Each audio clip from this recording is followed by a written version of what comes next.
थोड़ा हट के जी। अगर मुझे अपनी निजी संपत्ति भी व्यक्तिगत तौर पे करनी पड़े तो मैं आवास हो गया। अभी क्षेत्र भ्रमण के दौरान ऐसे कई गांव में ऐसे में गया जहां पर एक महिला मतलब अपने 2-3 बच्चों के साथ झोपड़ी में जी। साइड में खाली तिरपाल बांध रखी है, जी। ऊपर एक छप्पर जैसा कुछ लगा रखा है। या कुछ गाड़ी खरीदूं या कुछ जमीन खरीदूं, जी। आप लोगों के आशीर्वाद से ये सब आपको आहत कर देगा। जी। मतलब बड़े-बड़े नेताओं को आहत कर देता है, तो आपका जी, तो जी। स्टार्टअप है। जी, जी, जी। तो हम चलते हैं तीसरे सवाल। महोदय, चुनाव एक ऐसी चीज है, अगर आप जनप्रतिनिधि एक बार हो गए तो आप फिर व्यक्तिगत नहीं रह गए। आप उसके बाद में आप सार्वजनिक हो जाते हैं, सामाजिक हो जाते हैं। जी। तो यह आपका परम कर्तव्य और पहला कर्तव्य यही होता है कि जनता के सुख दुख में शामिल होकर उनका जो भी उनकी समस्याएं हैं उनका निवारण किया जाए, ना कि अपना निजी थोड़ा स्वार्थ। स्वागत है आप सभी लोगों का हमारे इस चैनल में और मैं आपके साथ मोहित कुमार मौर्य। और मैं आपको बता दूं, मैं आ चुका हूं अमेठी जिले में ब्लॉक सिंहपुर तहसील तुलोई में वार्ड नंबर 13 से भावी जिला पंचायत प्रदीप यादव जी से आज हमारी मुलाकात हुई है और हम उनसे उनके बारे में जानना चाहेंगे और उनके बारे में हमारे व्यूवर्स भी जानना चाहते हैं और वार्ड नंबर 13 की जनता भी जानना चाहती है। तो आप चलते हैं, उनसे परिचय लेते हैं। तो भैया जी, आपका स्वागत है हमारे चैनल में। जी भैया, नमस्कार जी। बहुत बहुत धन्यवाद पत्रकार महोदय आपका कि आपने अपना कीमती समय निकाला। बिल्कुल। और मुझे समय दिया। जी। आपके चैनल के माध्यम से मैं आपके दर्शकों को और क्षेत्र की समस्त जनता को मेरा नमस्कार और पुनः एक बार आपको धन्यवाद अपना कीमती समय देने के लिए। जी।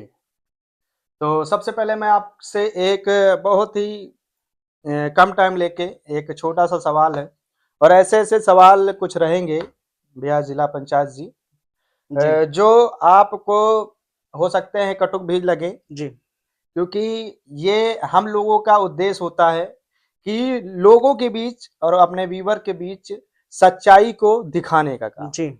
सच्चाई से उनको रूबरू कराना। और चलते हैं अपने सवाल की ओर। आपसे सवाल बहुत सारे हैं मगर टाइम कम है। जी। तो पहला सवाल हमारा ये है कि हमने देखा है कि आप कुछ ही टाइम में अचानक आपका रुख मुझे देखने को मिला कि आप पहले कहीं और उसके बाद कहीं और।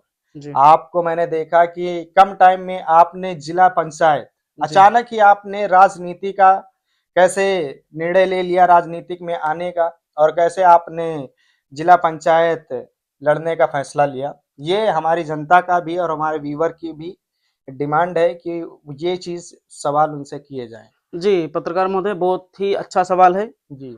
और होना भी चाहिए। और आपके चैनल के माध्यम से मैं सम्मानित जनता को ये जानने का हक भी है जी। कि चुनाव क्यों लड़ रहा हूं मैं, क्योंकि मेरा कोई पॉलिटिकल बैकग्राउंड नहीं था इसके पहले। उसके पीछे कुछ वजहें हैं और ठोस वजहें हैं। जैसा कि आप जानते होंगे, बिल्कुल। अभी हमारी दैनिक रोजमर्रा की जिंदगी में और ऐसी बहुत सारी मूलभूत सुविधाएं या जरूरतें कह लें आप कि होती हैं जो राज्य सरकार द्वारा या फिर केंद्र सरकार द्वारा, और ऐसे बहुत से काम कोर्ट कचहरी के होते हैं या फिर कोई ऐसा वर्ग, ऐसे मजबूर लोग हमारे जैसे, हमारे बहुत से भाई हैं जिनका काम नहीं हो पाता है किसी कारणवश, कुछ जानकारी के अभाव में, जी। कुछ सही मार्गदर्शन ना मिल पाने के कारण। बिल्कुल। तो हमारा सिर्फ एक ही उद्देश्य है, हम जन सेवा के भाव से चुनाव लड़ रहे हैं। बिल्कुल। और हमारा हमेशा यही उद्देश्य रहेगा कि मैं आप सब लोगों के बीच में, सर्वसामान्य जनता के बीच में रह सकूं, उनकी बात सुन सकूं और उनकी बातों को ऊपर तक ले जा सकूं। बिल्कुल। तो जैसा कि आपने जनता के जो भी कार्य नहीं हो पा रहे हैं जी। और जो जिन लोगों को कुछ भी नहीं पता है उनके कार्य में बहुत ज्यादा बाधाएं आती हैं, बहुत लोगों का काम नहीं हो पाते हैं। जी। लोग पहुंचते हैं अधिकारियों के पास मगर उनके पास कोई राजनीति या पॉलिटिकल कोई भी पावर ना होने की वजह से उनके कार्य नहीं होते हैं। जी। तो उन कार्यों को आप उनके कार्यों को जो है आप कराएंगे। आपका मेन उद्देश्य यही है जी। राजनीति में आने का, जी। जी। राइट? जी, मेरा उद्देश्य यही है और यही रहेगा हमेशा। बिल्कुल, बिल्कुल। तो हम चलते हैं दूसरे सवाल की ओर। तो दूसरा सवाल मेरा एक और चुभन वाला है, जी। जो मतलब दिल को आहत पहुंचाने वाला है। जी। और उसका बहुत ही बारीकी से मैं जानना चाहूंगा आपसे उस बात को कि जैसे कि आप देखते होंगे कुछ लोग राजनीति को एक केवल कमाई का जरिया बना लिए। जी, ठीक है, आते हैं राजनीति में, आते हैं और जो है अपनी सीट कंफर्म करके जनता को पागल बना के, बेवकूफ बना के अपनी सीट क्लियर करते हैं। क्लियर करने के बाद अपने उन्हीं पैसों से, जिस निधि से जो है जैसे जिला पंचायत वो लड़े और जीते, और उनसे क्या करते हैं, वो अपनी खुद की जरूरतें पूरी करते हैं और जनता को बेवकूफ बनाने का कार्य करते हैं। जी, अपनी फेम बनाते हैं, अपनी प्रॉपर्टी बनाते हैं जी। और जनता को केवल केवल क्या बनाते हैं, बेवकूफ बनाने का काम करते हैं। तो ऐसे में आप इस बात पे क्या कहना चाहेंगे, आपकी क्या राय है? जी, पत्रकार महोदय, आपने बहुत ही अच्छा सवाल किया और मैं अपनी सर्वसामान्य जनता को ये जानने का हक भी है हम्म, कि वास्तव में जब इस दूसरों का खैर नहीं पता मुझे दूसरे नेताओं का क्या जिस हालाँकि इस समय वर्तमान में मैं देख भी रहा हूँ, जो भी होते हैं इससे पहले भी जो यही होता है कि चुनावी दौर में चुनाव के टाइम पे आते हैं, लुभावने-लोभाने वादे करते हैं, जनता को मूर्ख बनाते हैं, सही चीज़ें उन तक नहीं पहुँच पाती हैं। तो पत्रकार महोदय मैं आपको बता देना चाहता हूँ वैसे सर्व समाज और मेरी समस्त जनता को ये चीज़ मालूम है कि मेरा एक छोटा-मोटा खुद का बिज़नेस है, जिससे मेरा आराम से सब ठीक-ठाक चल रहा है। मेरा ये उद्देश्य राजनीति में आने का नहीं है कि मैं अपनी निजी स्वार्थ पूरा करूँ या फिर गाड़ी खरीदूँ या कुछ ज़मीन खरीदूँ। जी, आप लोगों के आशीर्वाद से ये सब कुछ है मेरे पास। मेरा राजनीति में आने का मुख्य उद्देश्य जैसे मैंने आपको बताया कि जो काम नहीं हो पाते हैं लोगों के और ऐसी बहुत सारी समाज में बुराइयाँ व्याप्त हैं, जो उनको उनको सबको सबको एक साथ मिलकर उनको हटाने की बहुत सख्त ज़रूरत है जी, और मेरा ऐसा कोई मकसद नहीं है, ना गाड़ी, ना प्रॉपर्टी वो सब जो करते होंगे, वो करते होंगे, इससे मेरा कोई मतलब नहीं है। हुँ, मैं सिर्फ़ अपने आप हमारी समस्त जनता के मैं काम आ सकूँ, उनके सुख-दुःख में शामिल हो सकूँ, उनकी ज़रूरतें पूरी कर सकूँ, ये मेरे लिए परम सौभाग्य की बात होगी। जी, जी, जी।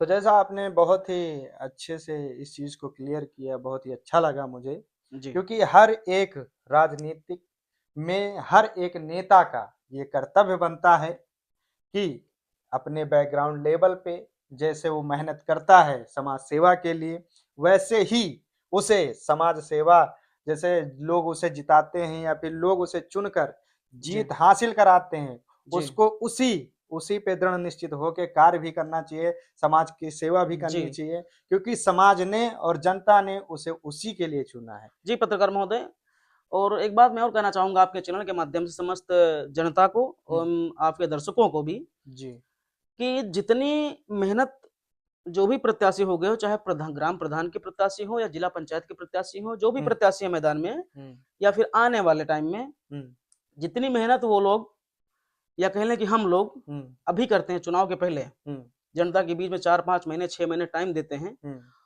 इतनी ही मेहनत अगर हम लोग हुँ, चुनाव के बाद में वास्तविक जो वास्तविक जो जनसेवा का भाव होता है, हुँ, अगर उस भाव से लेकर हम जनता के बीच में पहुँचे और जनता के बीच में रहें, हुँ, उनके सुख-दुःख में शामिल हों, उनका काम हो अच्छे से, हुँ। तो मैं नहीं मानता हूँ कि अगर भविष्य में दूसरा चुनाव कोई आप लड़ते हैं, तो आपको इतनी मेहनत करने की ज़रूरत पड़ेगी, हुँ। मेरे हिसाब से। मेरा व्यक्तिगत मेरी राय है, बाकी और लोग जो भी हैं, उनकी अपनी-अपनी राय इस बारे में हो सकती है, हुँ। फिलहाल जी, जी, जी, जी। मतलब मेन उद्देश्य यही है कि जनता के, अगर जनता ने आपको चुना है तो जनता की जी, बराबर बिल्कुल, सेवा जनता करते रहें। सर्वोपरि है, हुँ, बाकी सब बाद में। जनता की आप सेवा जी, करते रहें, तो इससे आपको दोबारा जो है वोट माँगने की ज़रूरत नहीं है, क्योंकि जी। आपका काम बोलेगा। क्योंकि देखिए पत्रकार महोदय चुनाव एक ऐसी चीज है अगर आप जनप्रतिनिधि एक बार हो गए हुँ, तो आप फिर व्यक्तिगत नहीं रह गए हुँ।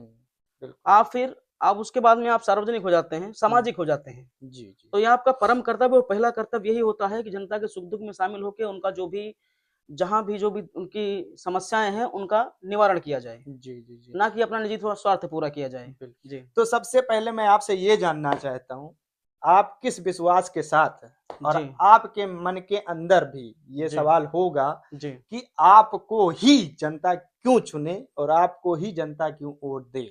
जी आप क्या कहना चाहेंगे बहुत इसमें? अच्छा सवाल पत्रकार महोदय बहुत ही अच्छा सवाल हुँ, क्योंकि अभी देखिए जितने भी हमारे प्रत्याशी भाई मैदान में उतरे हैं जी। प्रथम दृष्टया हुँ, 5-6 लोग हैं आने वाले टाइम पे और भी होंगे। चुनाव जैसे जैसे करीब आएगा, चुनाव की तारीख जैसे करीब आएगी, और भी लोग मैदान में आएंगे, तो जनता मुझे ही वोट क्यों करे। बहुत अच्छा सवाल किया आपने। तो सबसे पहले मैं बता देना चाहता हूँ कि मेरा, जैसा मैंने आपको बताया कि इसमें चुनाव के पीछे मेरा कोई निजी स्वार्थ जैसी कोई मंशा नहीं है जी। लोगों के काम टाइम पे हों जी। और जो वास्तव में कुछ लोग हैं ऐसे, मैंने अभी फिलहाल में ही क्षेत्र भ्रमण के दौरान ऐसे बहुत से गांव हैं, ऐसे बहुत से मोहल्ले हैं, ऐसे बहुत सारे लोग हैं जिनको जो वास्तविक लाभ के पात्र हैं, लेकिन चीजें उन तक नहीं पहुंच पा रही हैं जी जी। तो वैसे जैसा कि पेंशन वगैरह हो गई, जैसे कि विधवाओं की पेंशन हो गई, ये जरूरी, वृद्धावस्था की पेंशन हो गई। अभी आप विश्वास नहीं करेंगे जी, अभी मुझे डायरी में लिखा हुआ मेरे उनके नाम कि बहुत सारे ऐसे लोग मिले कि वो वृद्धावस्था में हैं, उनके जो भी लड़के वगैरह जो भी हैं संतान, तो कहीं कोई बाहर मजदूरी कर रहे हैं, कहीं कोई नौकरी कर रहा है, तो वो लोग परेशान होते हैं जी। ये बहुत ही जरूरी काम है, कमाई का जरिया नहीं होने की वजह से परेशान है। बिल्कुल, उनको वृद्धावस्था पेंशन हो गई, या फिर विधवा पेंशन हो गई, गरीब आवास के हो गए। अभी क्षेत्र भ्रमण के दौरान ऐसे कई गाँव में ऐसे में गया कि जहाँ पर एक महिला मतलब अपने 2-3 बच्चों के साथ झोपड़ी में जी साइड में खाली तिरपाल बांध रखी है, ऊपर एक छप्पर जैसा कुछ लगा रखा है, उसमें कैसे गुजारा करती होगी। अभी भी ऐसा देखने को मिल रहा है, अभी भी ऐसा देखने को मिल रहा है।